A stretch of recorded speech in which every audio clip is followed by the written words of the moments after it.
All right, guys, full to come to you with another video. I hope all is well with y'all. This is kind of be over. This is gonna be like a 2-for-1 video that I'm gonna do. Since as it stands, we had a night of boxing, but I also have came upon these gloves that I want to like just go over. The reason why I got these, my coach decided to gift me with these gloves is because if you look at my previous videos, I have winning gloves, but my coach he said he'd rather not like um make me like hit the pads with those and hit the bags with those. He said he'd rather just keep those strictly sparring. So he just said, here's some gloves to practice in. Now, the main difference is I'm gonna say that these are rather stiff. You know, um, winning like it keeps your hand locked in, but the difference with winning though is you can kind of like sometimes if you need to like catch punches or whatever the case may be, or shift someone's body weight or whatever the situation is, um, it's better. Those winning gloves are better when you use these things right here. Put my hand in it. Okay, these are really stiff. Okay, when I say stiff, like your hand is really not going to move in them, but they're still good. You know what I mean? They're good. The thing is about them is that as compared to winning, it doesn't have the amount of cushion that winning has, because the thing is about winning gloves are like they're meant for people who have you know I wouldn't say like brittle hands, but that hands are like sensitive that to breakage or whatever the case may be.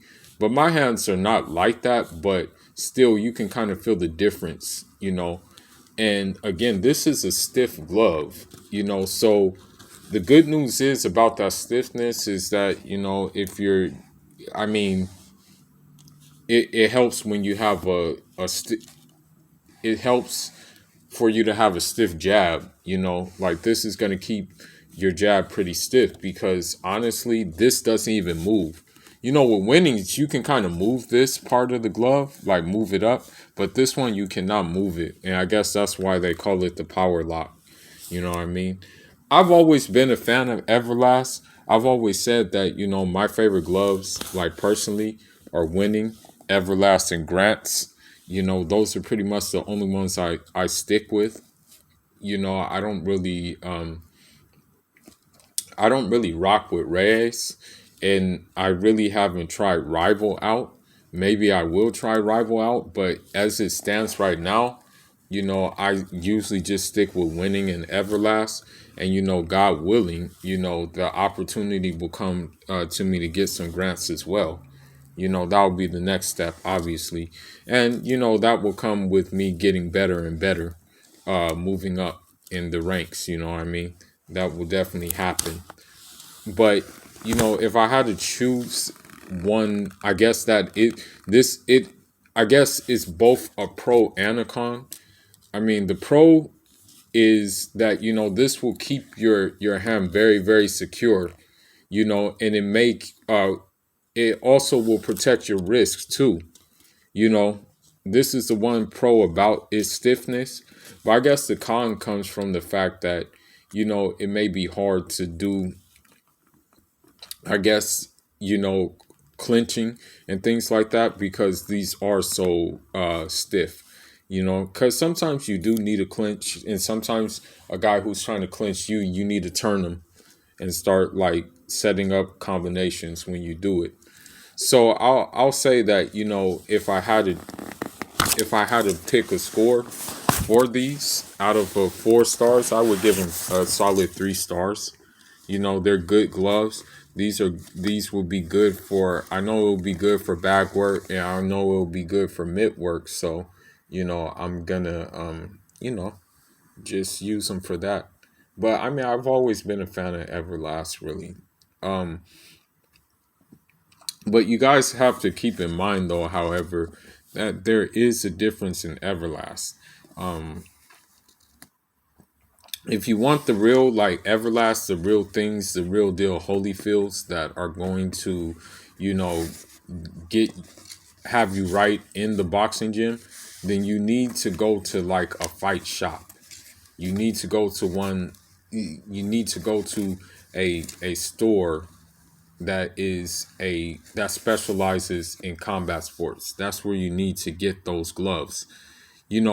When you go to places like Target, when you go to places like Big Five, when you go to places like Dick's Sporting Goods, when you go to those places, they will have Everlast, but they're not going to have the I want to say the the ones that are meant for the gym, for boxing gyms. I mean, they're pretty, the ones that they pretty much have in those stores and Targets and stuff like that are like in essence like toys, you know what I mean?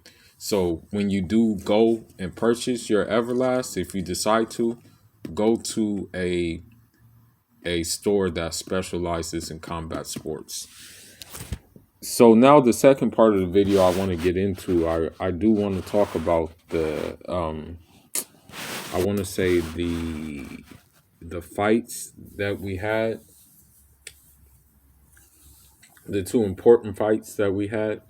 Beterbiev fought earlier, and the crazy thing about the Beterbiev knockouts is it seemed like it seemed like he got hit when he knocked the dude out, but really the other dude got hit. And one thing about it is, it seemed like the second time when he knocked out the guy, it seemed like it was like a phantom punch or something like that. I don't know what it was, but it just seemed like it seemed weird, But I mean, he scored the knockout, he got the knockout, and he has a beard, man. That's why I will say he has a beard. He stopped the guy in the 10th. I forgot the guy's name, but he did it in the 10th. So with Beterbiev, I think at this point all roads lead to him just unifying with Bivol. They both have belts. I don't think they're afraid to fight each other. I would not think that I would not feel that they're afraid to go at each other. You know what I mean? I think they are very much game for that. So I think that should be the next fight that should happen. But I think Bivol had a fight too, or he has a fight coming up as well. So you know, after Bivol has his fight, then I don't see why he shouldn't him and Beterbiev shouldn't unify. I mean, that makes the most sense in the world. But anyhow, I want to talk about the Maurice Hooker and Virgil Ortiz fight. Um, First and foremost, kudos to Virgil Ortiz. He did what he had to do. He got the stoppage win. The fight was a entertaining fight, so to say. I mean, you kind of knew what to expect in the fight, though. I mean, the fight was Maurice Hooker is the type of fighter that he's tall, but he doesn't use his length, his reach that much. He's the type of fighter that he wants to kind of like go inside, and he wants to kind of make it a phone book booth fight at times. Robert Easter is the same way too. The length and stuff like that, but they like to fight on the inside. I mean, if you do that, that's cool, but I mean, it kind of makes the fight more difficult for you. But you, I mean, you have to do it. You have to know when to do it. But it seems like they like to do it all the time. Like that. That's what it like seems like with them. They like to fight on the inside like 24/7, basically. But anyhow, I believe the fight was over in the sixth round. It was a good fight. I mean, one thing I will say is that they were going blow for blow. There were parts of the fight where Maurice Hooker had success, and with the thing is about Victor Ortiz is that um, you know um, the Bomac offered some good advice, because here's one thing about it is if you fight your opponent's fight, that's kind of like that's gonna get you in the most trouble, unless you can fight your opponent's fight better than he can fight his fight. You know, it's kind of like, okay, I'll give you an example. You know, Earl Spence, he of course, he's bigger than Mikey Garcia. Everybody knew that Earl Spence was bigger than Mikey Garcia. Everybody knew that, right? That's not that wasn't a secret, right? However, the thing is that you know it was only spurts of the fight where he used that size and that mass. It wasn't really there wasn't really a lot of points in the fight where he was using that. Um, because he just simply outboxed them. And what I'm trying to get at is that, you know, he did what they thought Mikey Garcia did better. You know what I mean? A lot of people were saying that, like, oh, Mikey Garcia is going to outbox outbox Earl Spence. That's what a lot of people were saying, really. That was the verdict, that Mikey Garcia was going to do that. However, Earl Spence did it better than he did. And so that's the only exception of, like, fighting your opponent's fight. The only reason why you should fight it is when you can fight it better than he can. You know what I mean? That's how it has to be. Otherwise, you're asking for trouble. And that's what happened with Maurice Hooker. You know what I mean? It's easier said than done, though. Because when you're in a ring, it's just like you may have plans, but they go out the window sometimes. You have to, like, just have, like, mental agility to adjust to what people may bring.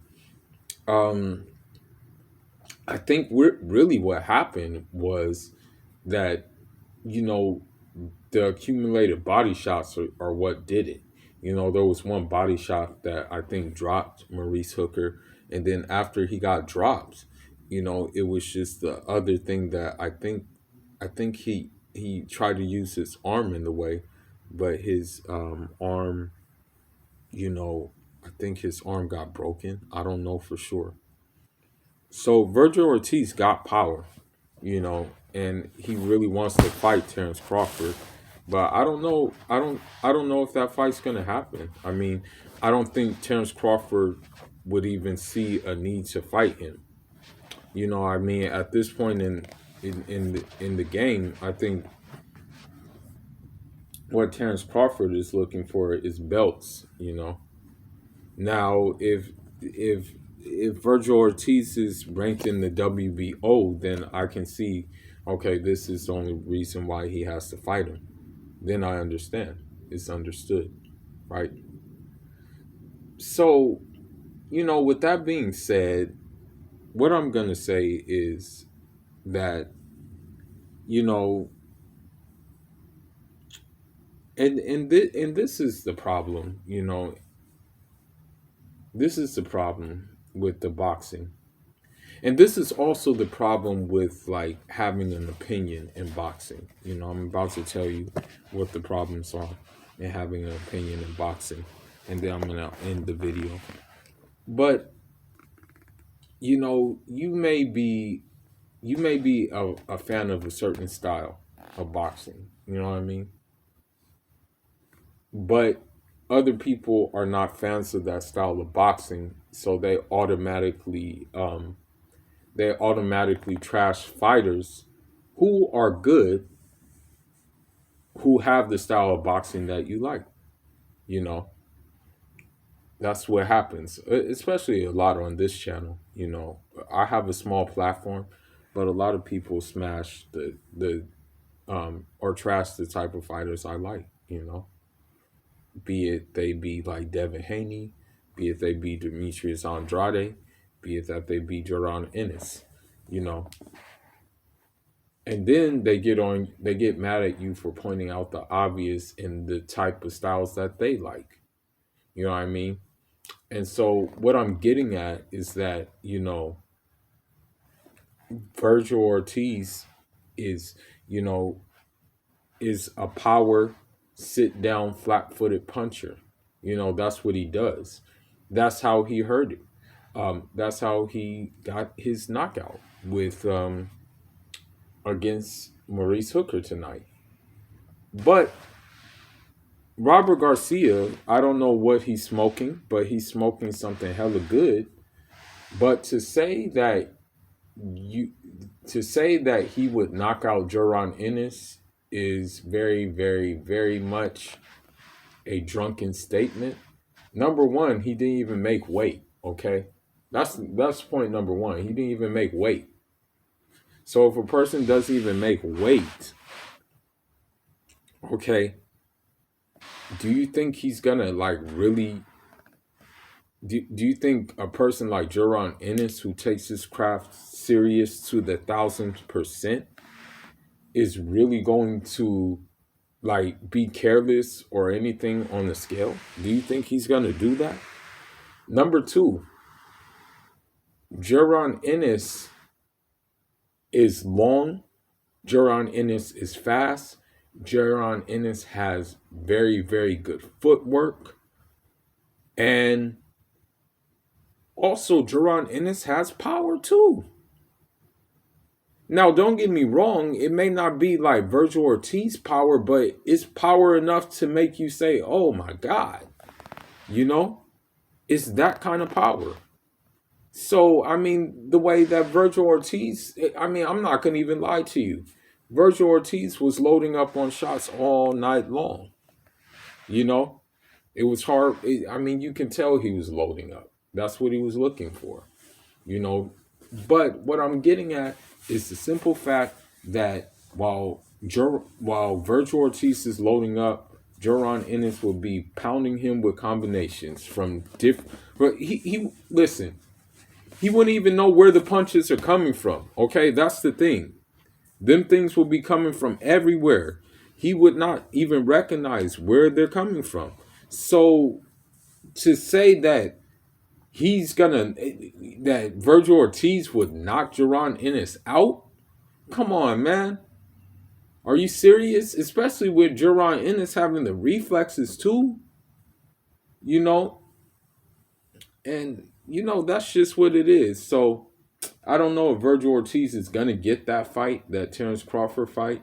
But I mean, at this time, what he better do is he better try to match himself up with a Jaron Ennis, or he may not need to try to match himself up with a Rashidi Ellis. That may need to happen. And I believe that. I believe Virgil Ortiz is on Golden Boy. I'm not sure. I think he's on Golden Boy.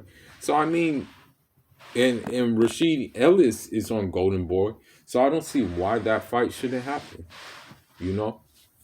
But anyhow, man, I'm just gonna get off of here. I just had to talk about these few things and just leave it at that. But anyhow, Fulu signing out. Leave your thoughts, leave your comments, like and subscribe to the page. And I'll be at you again. Or I should say, hi, yeso.